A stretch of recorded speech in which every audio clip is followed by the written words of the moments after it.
Hello, everyone. My name is Whitney Porter. I'm the scheduling coordinator for NJ4S. Today is the yes, third installment of our Your Heart Matters series. Today, we will be having a presentation from one of our prevention consultants, Jeancy Salomon, on breakups and relationship losses. Jeancy is a passionate individual with a master's in public health and a bachelor's in health science. Her journey through education was complemented by diverse experiences. She once graced the cheerleading squad, danced her way through performances, and sprinted on the track field. College life wasn't just about academics for her. She dedicated a significant part of her time to the Brooklyn school community, where she found fulfillment as a counselor. Additionally, her internships at Maimonides Hospital, where she served as a secretary for nursing excellence, and the Rehabilitation Center for Physical Therapy, further enriched her understanding of healthcare. She's known for her kindness, multi-talented nature, and a contagious, funny laugh. Exploring new things, be it activities or cuisines, brings her immense joy. Whether it's a run on the track or a commitment to giving back, she's here for the long run, embracing life's adventures with an open heart and a determined spirit. Without further ado, I will pass it along to Jeancy for her presentation.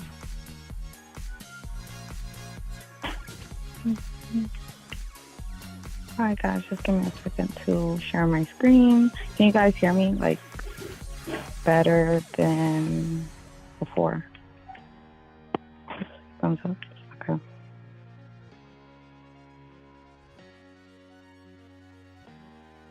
So for our February series, the whole purpose is to target on relationships and how to love yourself, self-care, how to handle breakups, and my presentation for today will be based on breakups and relationship losses. And I would just like to say, like, my viewer discretion. I know everybody has their own personal issues and what they're going through. So if you feel like you'll be triggered through this presentation, you can just, it's okay to leave. So what we will be targeting in my presentation today will be defining breakups or relationship losses. I would just like you guys to know that when I say relationship losses, it doesn't always have to be romantic. It could be a lost relative, a lost friendship, like I said, or anything that was close to you. Why do breakups or relationships happen, aftermath of breakup, and how long the process can take to heal, and some healing tactics you can use for your own time.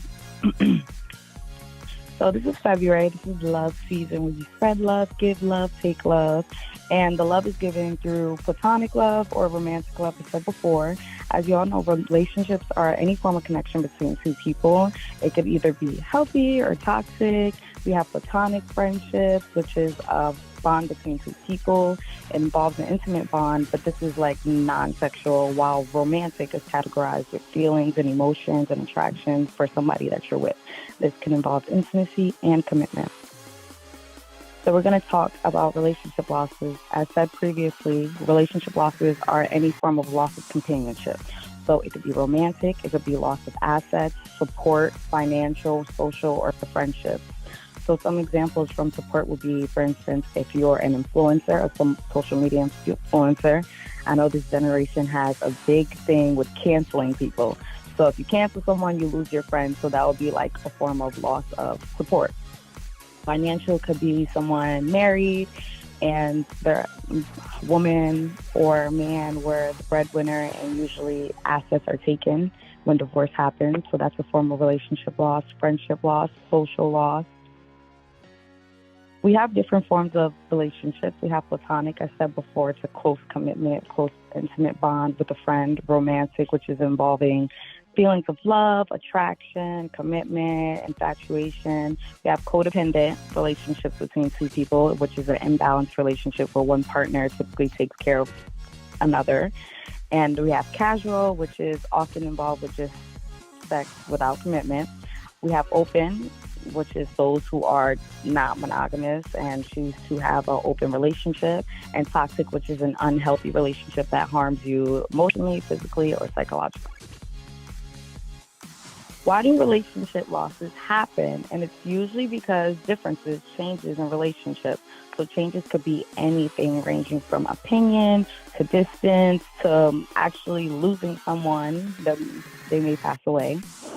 So 11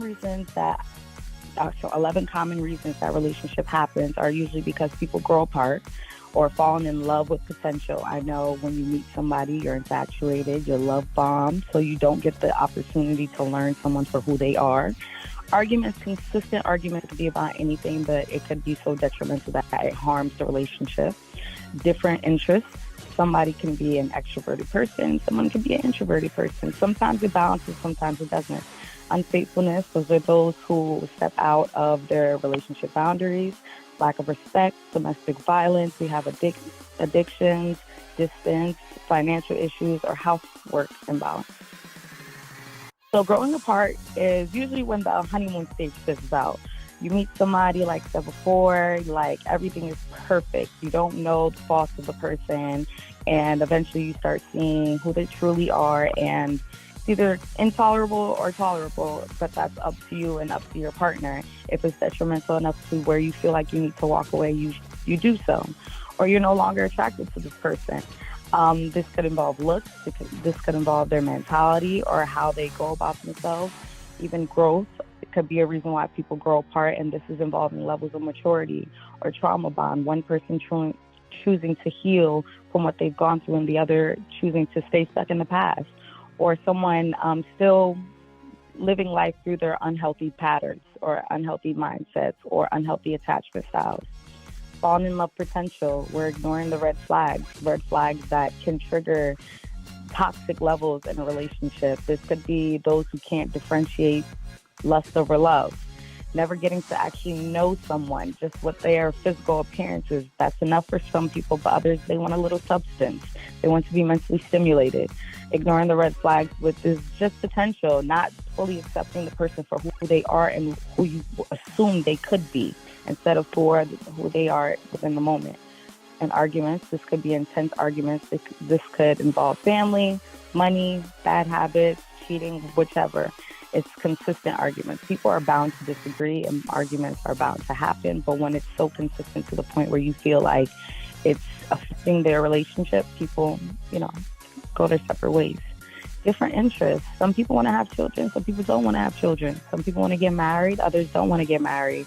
This is those who want the mellow lifestyle. Like, for instance, if you want to go live in the country, big house, animals, away from society, away from the city, and your partner wants to be the city person. Like I said before, children over children. I'm sure those who are very political have issues if they're whether or not they're Democratic or Republicans. And unhealthy. Like I said before, unhealthy people usually mask themselves in a certain way for certain perception. And when you get to know them, it's so many trickling faults that they don't want to let go of that eventually triggers the healthy person to want to walk away. Unfaithfulness, this could be cheating, either emotionally or physically. Lack of respect, name calling, judging those for who they are, laughing at them, yelling at them, breaking boundaries. Boundaries are so important in a relationship and especially friendships, because those boundaries is what protects you. And if you're having a companionship with someone, you would want that person who loves you to respect those, because you would too. You would respect their boundaries too. Domestic violence, which could be physical, sexual, financial. I don't know if you guys remember my last presentation, but also emotional violence, emotional abuse. Addictions, uncontrolled addictions that affect the relationship, their work lifestyle, their household, substance misuse that could basically derail the entire relationship in their own personal lifestyle. Gambling is a huge form of addiction. You're gambling all your marital money away, and this could cause detrimental issues in the future. Distance. Some people can do the long distance, others can't. So that could be a reason why people, fall apart. Financial issues. One person is struggling with a passion, the other, is stable. budgeting disagreements, financial abuse, holding that power over someone because they are the breadwinner, household imbalance. You could be in a marriage and somebody wants to be a stay-at-home wife and your husband disagrees, or it could be vice versa. 9-to-5 parents, those who work that 9 to 5 and don't have time to cater to their partner when they get home, and both entrepreneur parents. For those who are entrepreneur, some people say, I want to work for myself, I have more freedom. But when you're an entrepreneur, you work 24/7. There is no resting. So this could be something that affects the relationship. Stages of grief, which is if it's from losing someone or ending any form of companionship, it goes through 7 stages, which is being desperate for answers. You're in denial. You process your emotions through sorrow. You're relapsing these 4 emotions that happened prior. You're angry. Eventually, you start to accept what's going on, and then you have redirected hope into the fact of knowing that you will be better. So I'm going to play a video that could explain this much better than me. Can you guys just give me a quick thumbs up if you can hear the audio? If you can't, let me know. As painful as it is right now, we want you to know that it won't always be this way. Here are the 7 stages of heartbreak. 1. Obsession for answers. We often yearn for closure because the confusion hurts too much. But closure doesn't always come, and more importantly, it doesn't change the outcome. You might be determined to gather answers from your ex-partner's family, friends, or coworkers, but eventually, playing detective gets old. Which is why you move to stage 2, denial. You might have stopped searching for clues and answers, but this doesn't mean you're ready to accept things just yet. It's too much for you to process still, so you're avoiding it for now, hoping it's just a bad dream you'll wake up from. 3. Sorrow. But no matter how hard you try denying the truth, it eventually catches up to you. You start asking yourself, why me? And this time, you really let the waterworks out. 4. Relapse. So, you finally manage to see the breakup is really happening, but you're not ready to let them go. You try to win them back and come up with a million reasons why they should still be with you. 5. Anger. But it doesn't work.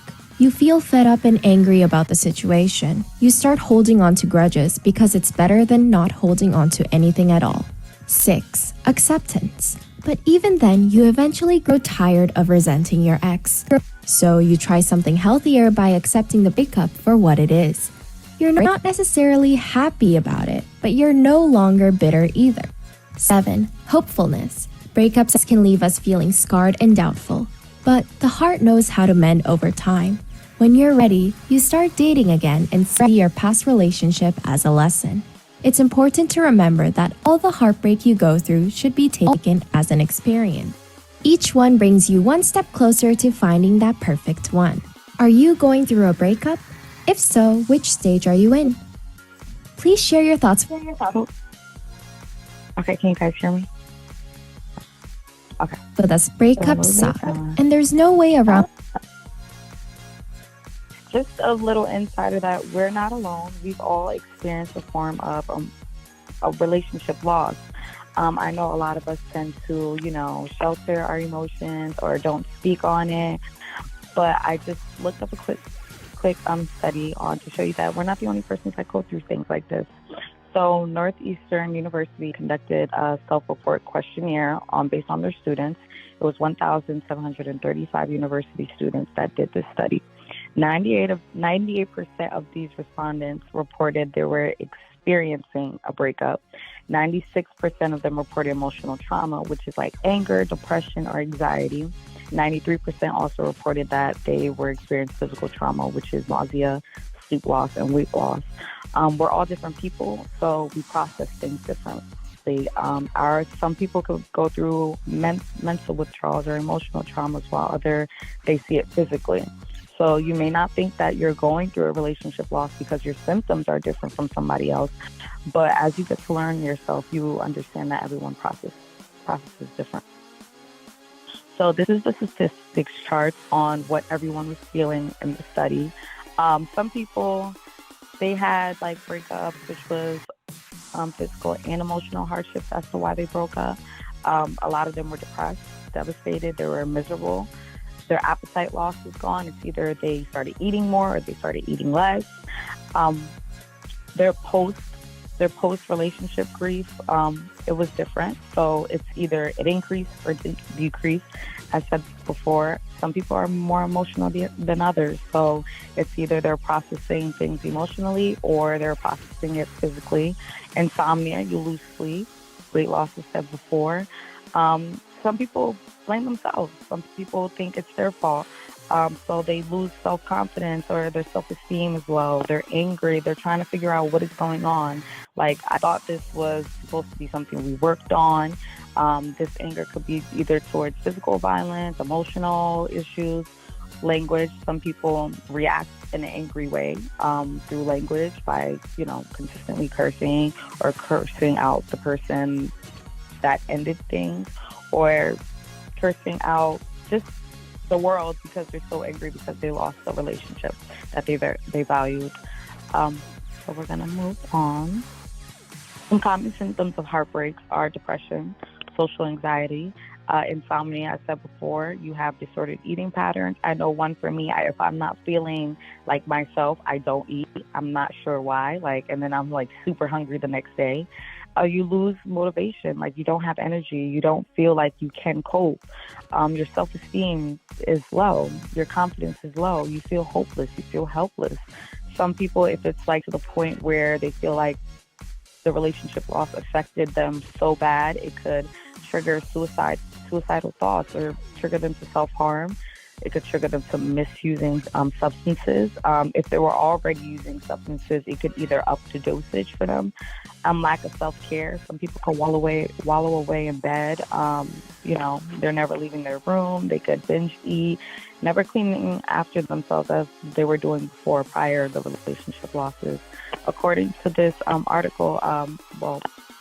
study, 34% of these symptoms were due to a death of a loved one. 31% were because, their friends moved away, their family moved away, they have no one, or they moved away from their family and friends.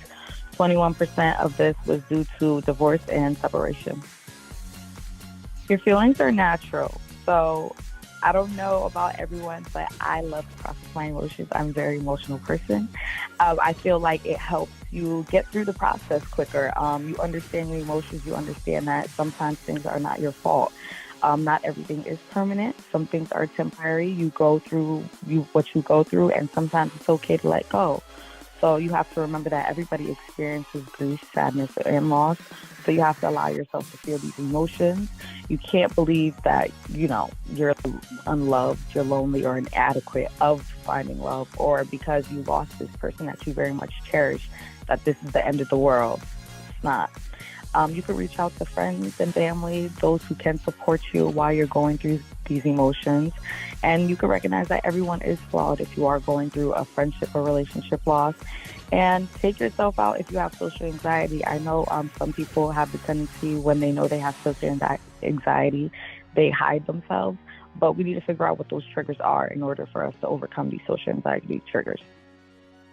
How long does it take? This is a common question that people ask.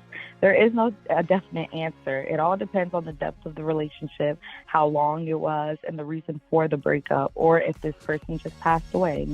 There is no time frame for this. But there were 2 studies conducted to prove that they altered. It all depends on the person, and all depends on the scenario. So in 2007, 2 studies were conducted on college students again. One research was on college students who ended a relationship in 6 months. In the past 6 months, results showed that those same college students recovered over the time span of 11 weeks. Another study, which was conducted on college students, which was 69 people. So it was a very small study.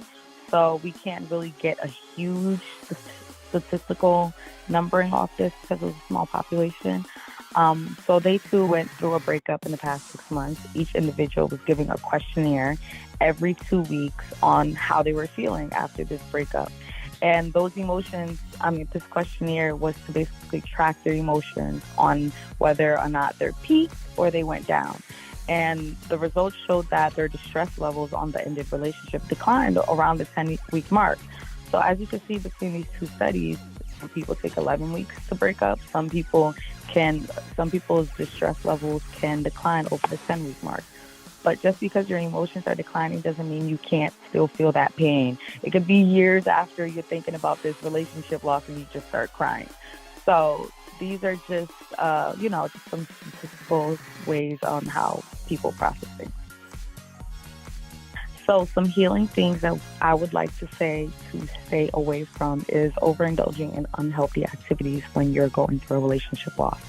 So this is excessively partying, and excessively partying could be a form of you being avoidant of your emotions. You want to get out, which is okay. You want to go out, you want to have fun, you want to enjoy yourself. But if it's distracting you from you processing what's going on, it's an avoidant and dismissive form of, handling things. Substance abuse, I said before, some people may have already been using substances, but they can either overindulge to the point where they numb themselves. So they're not thinking about what's going on. So that's like overindulging in an unhealthy activity. Oversleeping. Only get your 8 hours. You don't want to sleep your whole day away to where you're not eating and you're missing your nutrients, you're missing your deadlines, your important deadlines, or you're not showering and you're like engaging in, negative hygiene activities. Running away from your emotions. Running away from your emotions is a slow healing process. Just because you cry today doesn't mean you'll be great tomorrow, but it gets it out. It lets you understand and feel that whatever is going on is hurting you, and you will heal. This is not a forever pain. What to focus on when you're going through a relationship loss is the positive ones, those who are still around, those who are there to hold your hand through the process, those who are there to root for you, your other loved ones. These could be your grandparents, your parents, your best friend. It could be anyone really. And yourself. You're still here. You're still grateful. You still have a whole path and a whole journey to go through, and your routines. If you like to exercise, hit the gym. It releases that dopamine. It gets you pumped up. Your eating habits, great. It's great for your mental. It's great for your physical health too. Your sleeping habits, speaking to people. Don't hold yourself off, because when you hold on to your emotions, one day you'll just burst out and everybody's like, I didn't know you were going through this. So some people don't know how to help you if you don't speak up. Processing your emotions, as I said before, and if you don't want to speak to somebody, you can start journaling. Some people love to listen to music. You can write your own music too. This is a hotline that I would like to share for people, for those who are going through relationship losses. There's 6 different hotlines in the New Jersey website, and each hotline is for something different. So it could be for an actual relationship loss, for those who lost someone, or for those who lost a friend, for those who are senior citizens and they lost someone. So they all vary. If anyone would like to take up the job, just leave it up for like a few more seconds.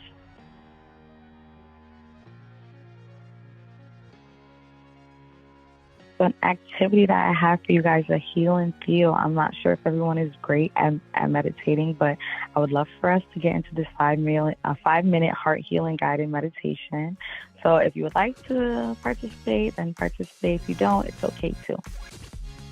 Can you guys give me a thumbs up when you hear the audio? Allow yourself to get into a comfortable seated position.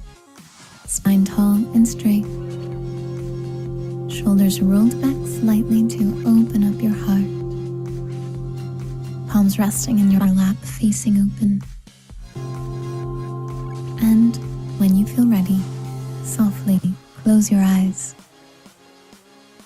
Begin to tune in to your breath, letting your belly expand as you breathe in and contract as you breathe out. Allowing the air to flow freely as you draw your awareness inwards into your heart's energy center in the middle of your chest and a couple of inches inwards. Tune in to a soft, glowing orb of gentle, pale pink light. Feel it resting here, glowing vividly, and yet ever so gently.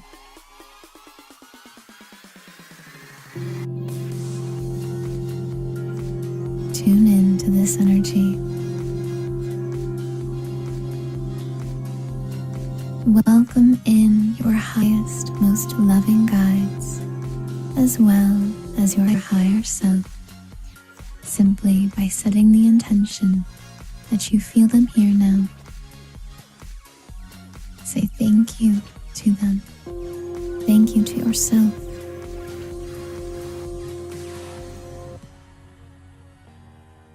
And affirm within your heart, thank you for helping my heart heal. Thank you for helping my heart raise in vibration. Thank you for helping my heart become the radiant, whole, pure source of love and light that it is meant to be.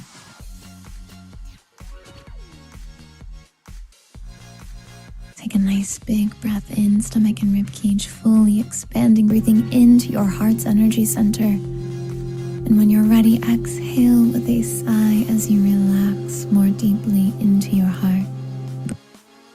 As your breath returns to its regular pace, you feel the love that exists here. You feel your higher self and your guides going to work on your behalf.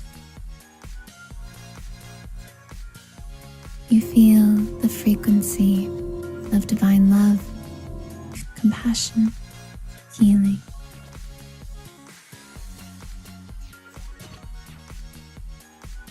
Let it be gentle. Let it be easy. Your only job right now is to relax into this feeling as you let your highest, most loving guides and inner being work on your behalf.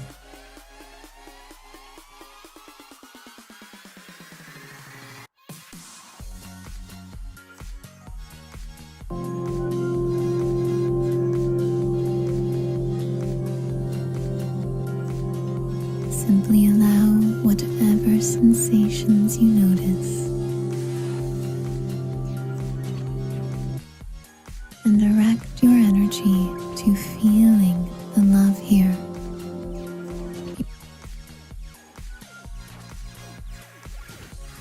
How it is unconditional in nature, eternal and never-ending.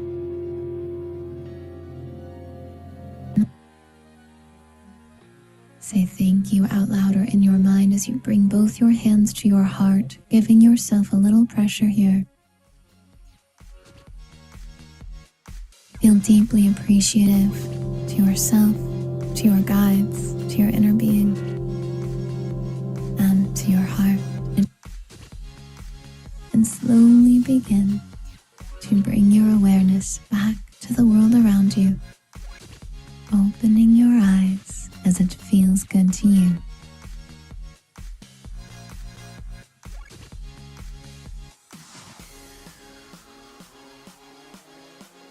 Okay, guys, let's just shake all. Does anybody have any questions?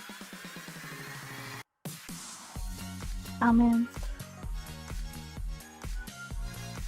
Okay, I hope everyone's feeling good after that meditation. Kind of got me in a mellow mood. So, yeah, thank you for joining my presentation today.